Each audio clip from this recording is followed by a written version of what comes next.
بسم اللہ الرحمن الرحیم. اپنی جگہ پہ بیٹھ گیا. وجوہ فاسدہ جن سے یہ حضرات استدلال کرتے ہیں اور احناف ان وجوہ سے استدلال کو خلاف اصول فقہ اور ضابط فقہ کے خلاف جانتے ہیں، اس لیے ان کو استدلال بوجوہ الفاسدہ قرار دیا. ایسے وجوہ اور ایسے طرق اور ایسے انداز کہ جن کو امام ابو حنیفہ رحمۃ اللہ علیہ اپنی بڑی فقاہت کی شان میں اور منظر میں ناپسندیدہ اور ناقص اور ناکارہ قسم کے طرق قرار دیتے ہیں. ایک آپ کو بتا دیا تھا طریق ان کا استدلال گویا کہ سمت مخالف سے، اس کو منع کر دیا. ومنها ما قال الشافعی ایک اور طریقہ لیتے ہیں ان الحکم متعلق بشرط او اضیف الى مسمى بوصف خاص او جب نفی الحکم عند عدم الشرط او الوصف. امام شافعی رحمۃ اللہ علیہ فرماتے ہیں کسی حکم کو جب معلق کر دیا گیا کسی شرط پہ اور یا اس کو مضاف کر دیا گیا ایسے مسمى کی جانب جو موصوف بوصف خاص ہے، ایسے مسمى کی جانب جو خاص موصوف ہے، اور جب نفی الحکم تو یہ کہتے ہیں اب حکم یہ جاری رہے گا اس وقت تک جب تک یہ شرط اور وصف یہ چیزیں پائی جائیں، اور اگر شرط اور وصف میں سے کوئی چیز نہیں پائی جا رہی تو اوجب نفی الحکم عند عدم الشرط بالوصف، اس خاص شرط اور وصف کے ناپید ہو جانے کی صورت میں حکم خود بخود منع ہو جائے گا، ناپید ہو جائے گا. تو حکم کی نفی ہو جائے گی اگر شرط اور وصف دونوں میں سے کسی ایک شے کی نفی ہو گئی تو حکم کی خود بخود نفی ہو جائے گی. وَلِهَذَا لَمْ يُجَوِّزْ نِكَاحَ الْأَمَةِ عِنْدَ فَوَاتِ الشَّرْطِ أَوِ الْوَصْفِ الْمَذْكُورَيْنِ. یہی وجہ ہے امام شافعی رحمۃ اللہ علیہ ناجائز قرار دیتے ہیں نکاح امہ کے لیے جو نص قرآنی میں دو شرطیں لگائی گئی ہیں. وَمَن لَّمْ يَسْتَطِعْ مِنكُمْ طَوْلًا أَن يَنكِحَ الْمُحْصَنَاتِ الْمُؤْمِنَاتِ فَمِمَّا مَلَكَتْ أَيْمَانُكُم مِّن فَتَيَاتِكُمُ الْمُؤْمِنَاتِ. فتیات فتیہ کی جمع، فتیہ سے مراد لونڈی ہے. تو فرمایا یہاں دو شرطیں لگا دی گئی اللہ کی جانب سے، اس کو موصوف کر دیا گیا. ایک تو من لم یستطع مشروط کر دیا ہے اس کو، تم میں سے جس کی توفیق نہ ہو کہ حرہ اور بڑی قرہ کو لا سکے نکاح میں، تو ایک تو یہ شرط ہو گئی. اور دوسری یہ کہ فرمایا المحصنات المؤمنات، محصنات سے تو مراد حرہ خاندانی، بڑی صحت والی، بڑی نسبت والی، بڑی حیثیت والی، اس طرح اور بڑے حسب نسب والی، اس کو نکاح میں اور گرفت نکاحی میں نہیں لا سکتا اس لیے کہ اس کی گرفت ایسی نہیں ہے. تو فرمائے مومنات، محصنات اور مومنات کی شرط لگا. مومنات وصف ہے، محصنات ساتھ اس میں شرط ہے. تو کہتے ہیں یہ دو شرطیں اگر نہیں پائی جائیں گی تو امام شافعی فرماتے ہیں پھر گویا کہ کوئی بندہ لونڈی سے نکاح نہیں کر سکتا. امام صاحب رحمۃ اللہ علیہ فرماتے ہیں بہتر یہ ہے جس کی توفیق ہو تو پھر وہ لونڈی سے نکاح نہ کرے، آزاد حرہ سے کرے. لونڈی بہرحال لونڈی ہے اور کئی ساری عادات میں گری مری اور بھونڈی ہوگی وہ، اس لیے کہ وہ مخلوق ایسی ہے، پست مخلوق ہے اور ذلیل کام نہیں کرنے ہوتے ہیں اور در در کی خاک چھانتے ہیں اور گھر گھر میں برتن مانجتے ہیں. تو اس لیے یہ گویا کہ ایسے کم ظرف واقع ہوئے ہوتے ہیں، کم صفت ہوتے ہیں، ان میں خوبیاں کم ہوتی ہیں، خامیاں زیادہ ہوتی ہیں. اچھی عادات نہ ہونے کے برابر گھٹیا اور گری ہوئی عادات وہ ہوتی ہیں. تو حکم یہ امام صاحب فرماتے ہیں کہ آزاد ہو کو کیا ہوا ہے، کس کی بد دعا لگی ہے کہ وہ ایک لونڈی جو اپنی ساکھ کے لحاظ سے بہت بھونڈی واقع ہوئی ہے اس سے نکاح کر رہا ہے، اس قدر گر رہا ہے پستی میں، اس قدر جا رہا ہے نالے میں، کیوں اس طرح کر رہا ہے. لیکن اگر کر لے کوئی صوفی، کسی صوفی پہ اس طرح عاجزی کا، خاکساری کا غلبہ آ گیا، جیسے ایک صوفی بھی آ رہا ہے، یہ صوفی خاکسار ہے ہاں تو ایسا غلبہ اس پہ ہو گیا کہتا ہے نہیں میں نفس کو دباتا ہوں، نفس امارہ میرا چاہتا ہے کہ ہاں بڑی خاندانی ہو اور بڑی جو ہے اونچی ناک والی ہو، اور مینار پاکستان جتنی اس کی ناک ہو، اور اس طریقے سے حیثیت ہو، حشمت ہو، نسبت ہو، حسب ہو، نسب ہو، خاندان سادات میں سے ہو. ہاں تو نفس میرا یہ کہتا ہے. صوفی نے کہا میں نے چاہا میں اپنے نفس کو کچل دوں. کیا نام ہے اس کا؟ صوفی کچل شاہ. اچھا اس نے کہا میں نفس کو کچل دوں، نفس امارہ کو. تو اس لیے نفس امارہ کو کچلنے کے لیے اس نے کہا یہ اس کے بڑے بڑے مطالبات، بڑی بڑی آرزویں ہیں، بڑے اونچے اونچے خواب دیکھ رہا ہے، تو اس لیے میں اس کو گویا کہ پست کر دوں اور زیر کر دوں، ذلیل کر دوں، اس کی انانیت کو نکال دوں، اس کے غبارے میں سے ساری ہوا نکال دوں، بالکل ہی فریکچر کر دوں. تو کیا کیا اس نے کہا میں نفس کے تقاضے کے خلاف چل کر لونڈی سے نکاح کر، کسی ہررا کرا سے نہیں کروں گا بلکہ لونڈی سے نکاح کرنا چاہتا ہوں. تو امام صاحب رحمۃ اللہ علیہ فرماتے خلاف اولا تو ہے، خلاف اولا تو ہے، لیکن اگر اس نے رچا لی ایسی کوئی شادی وہاں لی مارکیٹ میں اور کھجوریں اس کو مفت میں مل گئی، وہاں دوست تھا دکاندار نے کہا مال ڈور نچھاور کر لو ڈولی پہ. اور اس نے اس طریقے سے یہ اصول قائم کر لیا، ضابطہ آزاد حر ہو کر نکاح لونڈی سے کر لیا، باندھی سے کر لیا. لونڈی کا اطلاق تو عام ہوتا ہے عام طور پہ، وہ بعض اوقات کو ہے کہ تو کہتے ہیں اس سے نکاح کر لیا تو ایسی صورت میں ہو جائے گا. امام صاحب فرماتے ہیں یہ فرق بتاتے ہیں، امام شافعی فرماتے ہیں نہیں کر سکتا. قرآن نے شرط لگائی ہے من لم یستطع، جس کی ایسی پہنچ نہ ہو، گنجائش نہ ہو ہمارے لحاظ سے، تو آزاد اور حرات کی ذمہ داری بڑی ہوتی ہے. ذمہ داری کیا ہے؟ فی زمانہ ان کے مطالبات بہت ہوتے ہیں. تو اس لیے اور لونڈی تو خود ظاہر نیم جان مری ہوئی ہے، اس کو کوئی مطالبہ نہیں ہوتا. تو اس لیے امام صاحب کیا جائے یہ کہتے ہیں نہیں، جب توفیق حرہ ہے تو لونڈی میں نہیں جا سکتا. شرط لگا دی گئی لم یستطع، فمن لم یستطع یہ شرط لگا دی گئی. پھر آگے مومنات کی قید لگا دی گئی. تو دونوں میں سے کوئی بھی بات اگر نہ ہوئی، یعنی یا تو گویا کہ یہ توفیق حرہ رکھتا ہے تو بھی نہیں کر سکتا نکاح لونڈی سے، اور یا اگر وہ لونڈی ایسی ہے کہ جناب مومنہ نہیں ہے تو بھی اسے نکاح نہیں کر سکتا. ایک شرط ہے، ایک وصف ہے. کیا ہے؟ ایک شرط ہے اور ایک وصف ہے. مومنات وصف ہے، من لم یستطع منکم طولا یہ شرط. تو کہتے ہیں ایسا کیوں ہو جناب؟ وحاصلہ انہ الحق الوصف بالشرط، انہوں نے وصف اور شرط دونوں کو یکساں قرار دیا، اور اس لیے فرمایا وصف اور شرط کو ایک ہی معنی دیتے ہیں. کسی کا یہ کہنا انت طالقن راکبن، کسی نے کہا، صوفی نے زوجہ سے کہا انت طالقن راکبتن یا انت طالقن، فرمایا اس طریقے سے راکبہ کسی خاص شے پہ یا عام بول. تو راکبتن ایک وصف ہے، یہ وصف کو بنایا ہے شرط کے لیتے، وصف کو شرط سے ملاتے. تو انت طالقن راکبتن یہ ایسے ہی جیسے کہے ان کنت راکبتن فانت طالق، ان کنت راکبتن فانت طالق. اس طرح وصف کو شرط سے ملاتے ہیں، اور ہمارے یہاں فرق ہے دونوں میں، دونوں کو اس طرح نہیں ملایا جا سکتا. واعتبر تعلیق بالشرط عاملا فی منع الحکم دون السبب،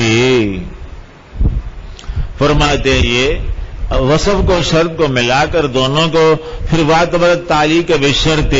اور ایک اور بات جو فرمائی یہ کہتے ہیں وہ عجیب اصول ان کا کہ جو کہتے ہیں جناب تعلیق بالشرط عامل ہے صرف حکم کو روکنے میں، دون السبب نہ کہ سبب کو روکنے میں. جیسے ان دخلت الدار فانت طالق، تو کہتے ہیں فانت طالق جو ہے یہ گویا کہ آگے آئے کلمہ، سمجھ رہے ہو، یہ کلمہ آ گیا ہے اور اس کے لیے فرمایا جو سبب ہے یعنی وہ تو موجود ہو گیا ہے، صرف حکم باقی ہے، دخول کے وقت میں طلاق پڑ جائے گی، باقی سارا کا سارا کلمہ عام موجود ہے۔ فی معنی الحکم دون السبب، تو سبب ہو جائے گا انت تعلق، اور اس کے لیے سبب ہے، کلمہ طلاقیہ کیا ہے؟ سبب ہے، اور آگے طلاق کا بڑھ جانا حکم میں۔ تو وہ کہتے ہیں ان دخلت الداس، انت تعلق ان کو نہیں روکا ہے، اس لیے انت تعلق ان کا کلمہ تو متوجہ ہے، آ گیا ہے، لیکن چونکہ یہ داخل نہیں گھر میں تو اس لیے حکم رک گیا ہے۔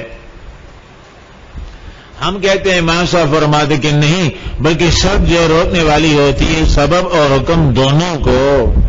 سبب وہ کلمہ جو ادا کیے جاتا ہے، جس کلمے کے ذریعے سے وہ عمل صادر کیے جاتا ہے، اور اس پہ مرتب ہونے والی طلاق یہ حکم ہے بعد میں۔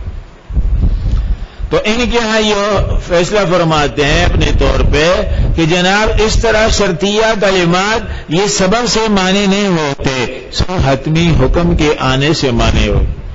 امام صاحب فرماتے ہیں نہیں، ایک شرطیہ معنی ہے یہ دونوں امور سے، سبب کے آنے سے بھی اور اس طرح طلاق پڑھنے سے، حکم کے آنے سے بھی۔ وَلِذَلِكَ أَكْثَرَ تَعْلِيقَ الطَّلَاقِ وَالْعِتَاقِ بِالْمِلْكِ، اس لیے یہ آگے ثمرہ آتا ہے اس طرح۔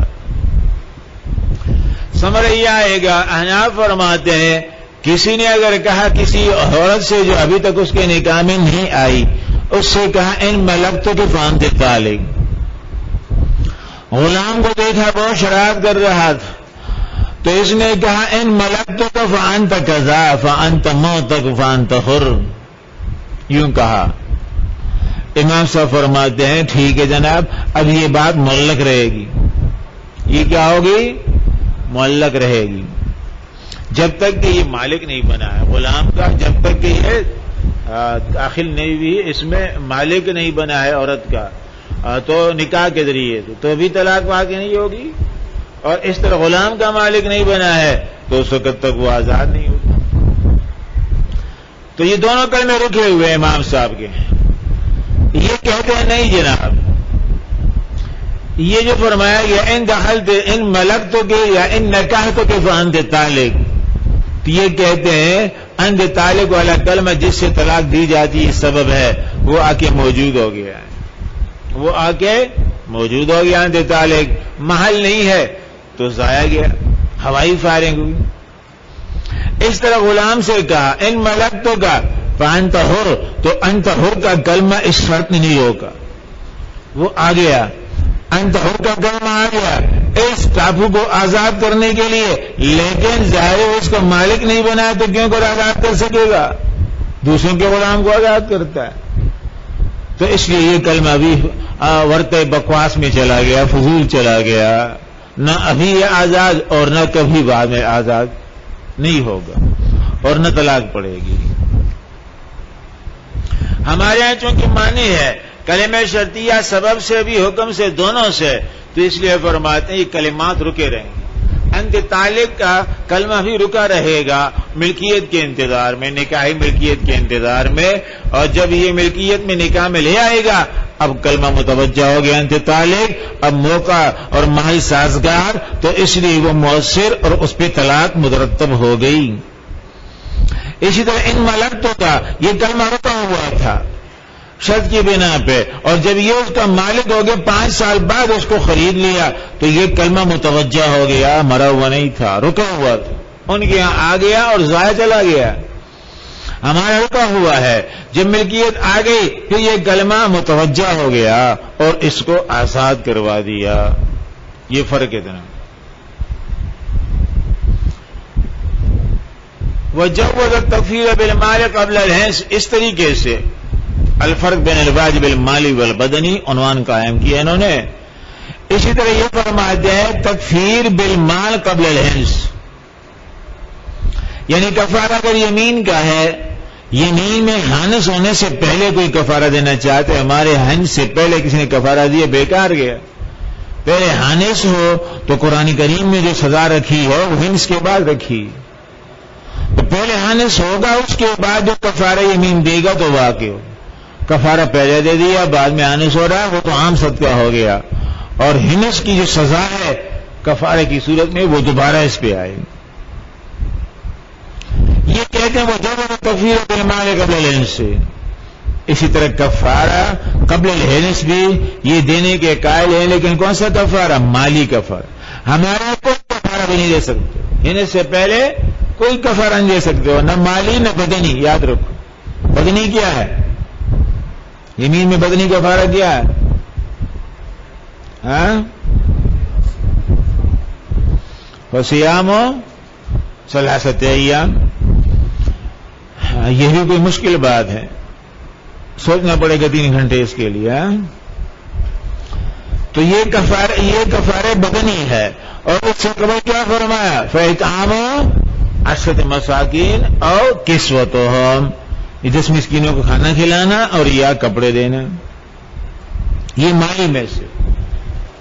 تو امام صاحب تو فرماتے ہیں کوئی بھی کفارہ قبل الحنس بیکار جائے گا، اور بعد الحنس دوبارہ کفارہ دو گے، کیونکہ ابھی کفارہ متوجہ نہیں ہوا. اور یہ کہتے ہیں نہیں جناب، یہ کفارہ متوجہ ہو گیا تو کفارہ مالی قبل الحنس کے قائل ہیں. تو اطعام 10 مساکین کرتا ہے اور کسوہ 10 مساکین کرتا ہے، پھر اس کے بعد حنس ہوتا ہے تو ٹھیک ہے. امام صاحب فرماتے پہلے اگر یہ چیزیں دے دی بعد میں حنس ہوتا ہے، یہ تو پہلی والی چیزیں عام صدقے میں گئیں، بیکار گئیں، کفارے میں نہیں آ سکتی، کفارہ دوبارہ دے گا. بالمال کی قید کیوں لگائی ہے؟ جب وہ تکفیر بالمال بدنی میں یہ بھی قائل ہیں ہمارے ساتھ، بدنی میں احناف کے ساتھ ہیں. 3 روزے اگر کسی نے رکھ لیے اور بعد میں حنس ہوتا ہے تو اس کے بارے میں کہتے وہ نہیں ہوا، وہ روزے بعد میں پھر رکھنے ہوں. تو کفارے بدنی میں تو ہمارے ساتھ، لیکن کفارے مالی میں قائل ہیں کہ قبیل وقت بھی اس کو ادا کیا جا سکتا ہے.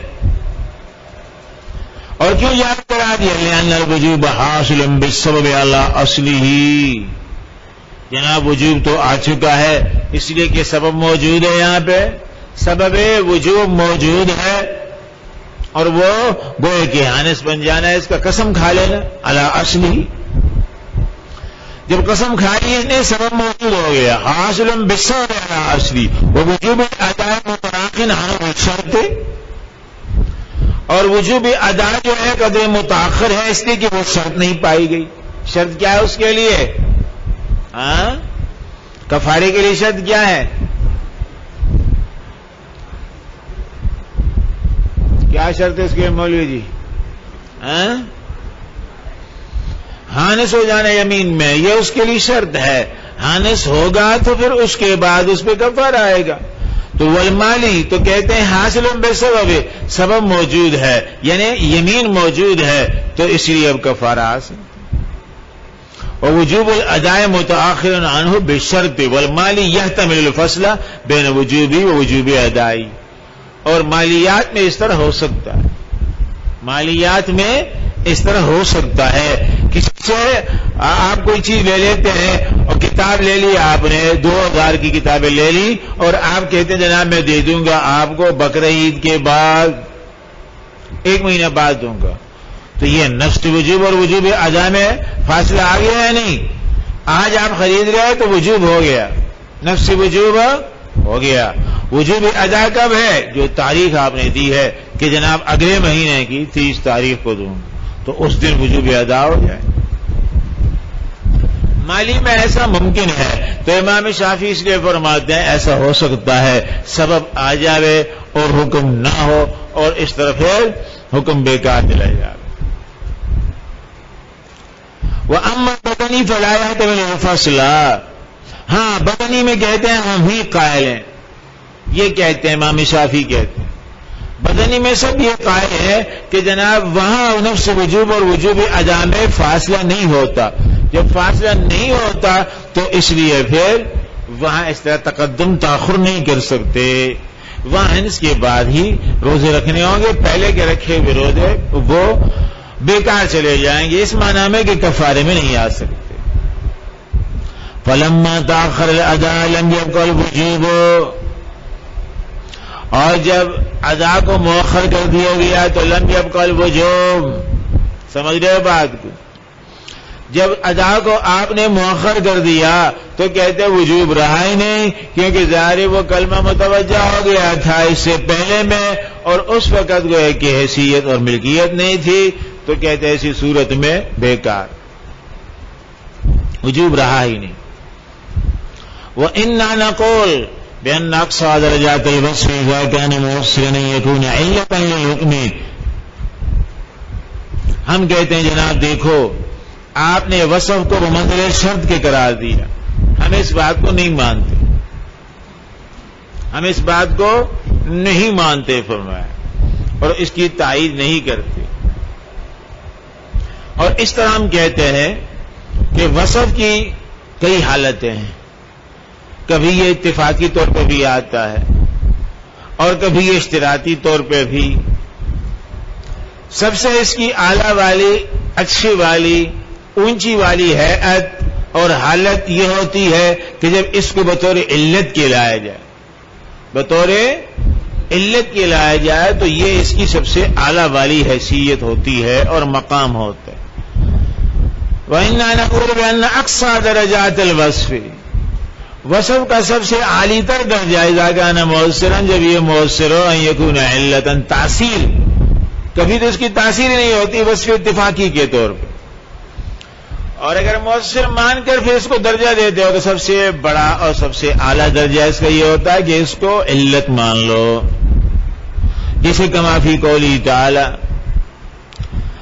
یہ فرمان ہے اللہ تعالیٰ کا الزانی والسارق، تو فرمایا ان دونوں کے لیے الگ الگ سزائیں موجود ہیں، فجدوا کل واحد منہما 100 جلدہ۔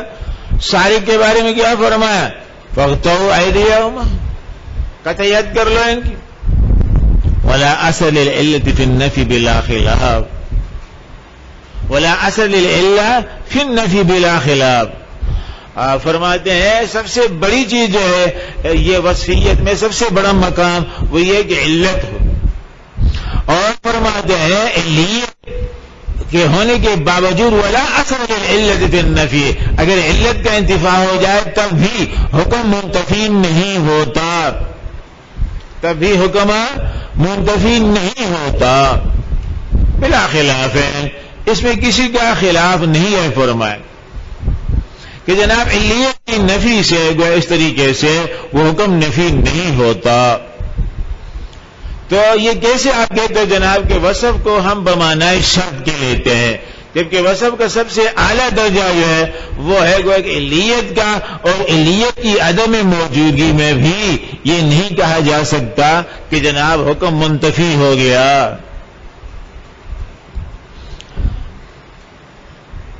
وَلَوْ كَانَ شَرْطًا فَالشَّرْطُ دَاخِلٌ عَلَى السَّبَبِ دُونَ الْحُكْمِ فَمَنَعَ مِنْ الاتصال بمحله وبدون الاتصال بالمحل لا يكاد سببا۔ وَلَوْ كَانَ شَرْطًا، اور اگر آپ فرمایا مانتے اس کو بطور شرط کے مانتے ہو، وصف کو بطور شرط کے لیتے ہو، فَالشَّرْطُ دَاخِلٌ عَلَى السَّبَبِ دُونَ الْحُكْمِ، تو شرط تو داخل ہے فرمایا سبب پہ نہ کہ حکم پہ۔ شرط کس پہ داخل ہے؟ وہ تو داخل ہے سبب پہ فرمایا، نہ کہ حکم پہ داخل ہے۔ فَمَنَعَ مِنْ الاتصال بِمَحَلِّهِ، تو روک دیا اس کو، فرماتے ہیں حکم اور سبب کو فرمایا روک دیا اپنے محل پہ جا کے پڑھنے سے۔ وَبِدُونِ الاتصال بِالْمَحَلِّ لَا يَكَادُ سَبَبًا إِنْ دَخَلْتِ الدَّارَ فَأَنْتَ طَالِقٌ، جیسے فرماتے ہیں۔ تو یہاں فَالشَّرْطُ دَاخِلٌ عَلَى السَّبَبِ إِنْ دَخَلْتِ الدَّارَ، دخول پہ داخل ہے فرمایا، دون الحکم انت طالق پہ نہیں۔ فمنع من اتصال بمحلہ، تو اس نے روک دیا اس کو، ان دخلتی کو، اس کے دخول کو روک دیا اپنے محل میں۔ تو جب دخول نہیں پایا گیا بدون اتصال بالمحل، پہلے وہ جا کے اپنے محل میں پڑ جاوے تو سبب بن جاوے گا، اور جب تک اپنے محل میں نہیں پڑا ہے وہ سبب نہیں، وہ بدون اتصال بالمحل لائے کہ یہ سبب نہیں بنا وہ، اور جب سبب نہیں بنا ہے تو فرماتے والحکم مرتب علی السبب، والحکم یہ معذوب نکالو گے، بدون الاتصال بالمحل لانے کے وہ سبب ہے، والحکم مرتب علی السبب، حکم کب آتا ہے پھر وہ سبب پہ بنا کرتا ہے، تو جب سبب نہیں رہا موجود ہمارے ہاں حکم بھی نہیں آ سکا۔ سبب کا تحقق ہوگا جب وہ اپنے محل پہ آ کے پڑ جاوے. فمنع من اتصالی بمحلی، روک دیا اس کو، فرمایا انت تعلق، ان کو روک دیا ہے. ان دخل دیں گے، اور جب اس کو روک دیا سبب واقعی نہیں، وہ دخول نہیں پایا گیا. جب دخول نہیں پایا گیا طلاق نہیں آئے گی. دخول سبب ہے، سبب نہیں پایا جا رہا. اور حکم انت تعلق ان پہ طلاق کا پڑ جانا، وہ تو آ کے حکم بیٹھتا ہے، اس سبب پہ مرتب ہوتا ہے. سبب نہیں موجود یہاں انت تعلق، اس لیے کہ دخول کی شرط نہیں ہے. جب شرط نہیں پایا گیا تو حکم بھی نہیں آیا، متعلقہ نہیں ہوگی، اور ان کیا ہو جائے گی متعلقہ. وبدون الاتصال بالمحل لا ينعقد سببا، اور ظاہر جب تک وہ اپنے مقام پہ نہ آ پہنچے وہ عمل سبب نہیں بنے گا. وہ حکم يترتب على السبب فلذا لا يأتي الحكم ايضا. ولهذا لو حلف، اسی لیے اگر کسی نے یہ قسم کھا لی، لا يطلق، دیکھیے واللہ لا يطلق، کیا قسم کھائی؟ واللہ لا يطلق، فعلق الطلاق بالشرط، پھر اس کے بعد طلاق معلق دے دی اس نے. اولاً تو مطلقاً کہا تھا وہ قسم کھا کے کہ جناب طلاق نہیں دے گا، پھر اس نے ایک طلاق دے دی اس کو بڑھانے کے لیے، لیکن طلاق کو معلق بالشرط کر دیا.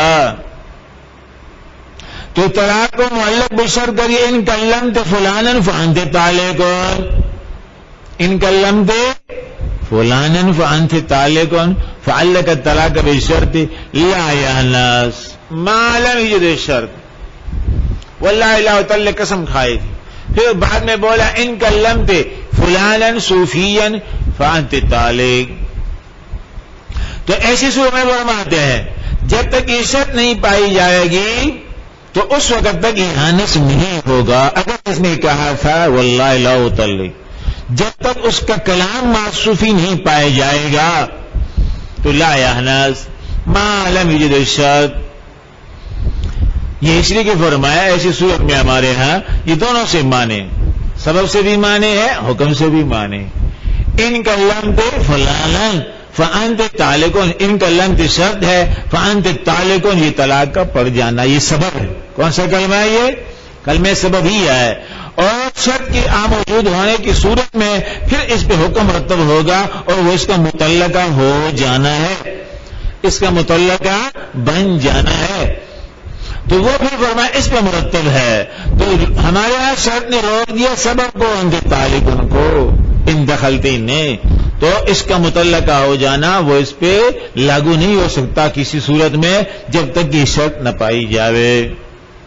ہاں جس دن وہ کلام کا لفظ رجل ممنوع سے، تو اس صورت میں فرمایا یہ شرط پائی گئی اور اب وہ ہے کہ فانت طالق والی بات بھی ہو جائے گی، متعلقہ ہو جائے گی.